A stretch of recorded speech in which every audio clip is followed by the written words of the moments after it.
documenting that water usage, finding out what drops are going to go to irrigation and stream flow. Here's NTV's Steve White with more on how this is going to work. Really, it's a temporary auction is what it is. It's a 1-year transfer of water. So it gives people that have water the ability to bring it to a market and sell it for just 1 year, or sell the ability to use that water, or put it to a beneficial use for 1 year. So at the end of the growing season, they get the water back.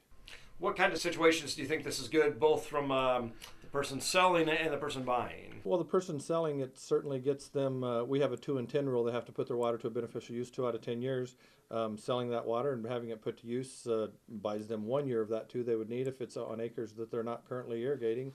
And of course, there's a financial benefit too. If it's just some acres they have that were certified but they're currently not irrigating, there's certainly a financial benefit to. On the other side of the coin, the people that are purchasing it, we have a number of people that have pivots that don't go all the way around for one reason or another. If there was an old homestead or a tree row there, then people would certainly be fairly easy for them to add a few acres.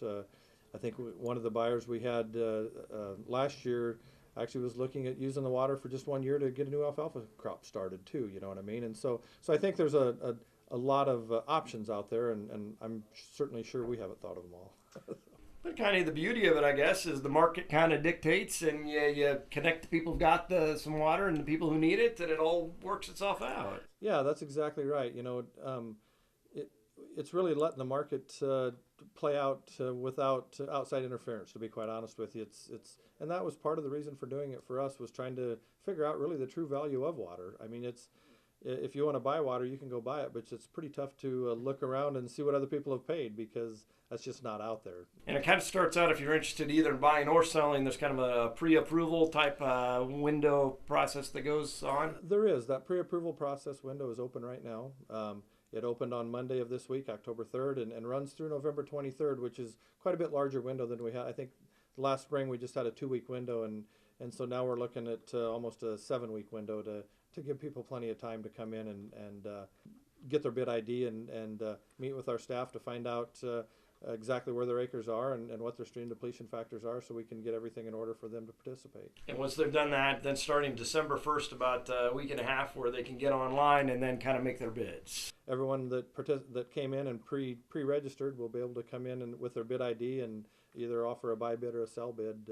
To your knowledge, is anybody else doing anything quite like this? Are you kind of pioneers on this? We are kind of pioneers on the temporary auction aspect of this, and I know there's quite a few entities that are watching to see how it's going, and not only from within Nebraska but outside of the state too, that are curious of how this is going to work, and we do consider it a pilot project, to be quite honest with you, and we've got our board has approved us moving forward this year with it, and once this year's over, we'll decide if we're going to continue to do it or not, kind of based on participation.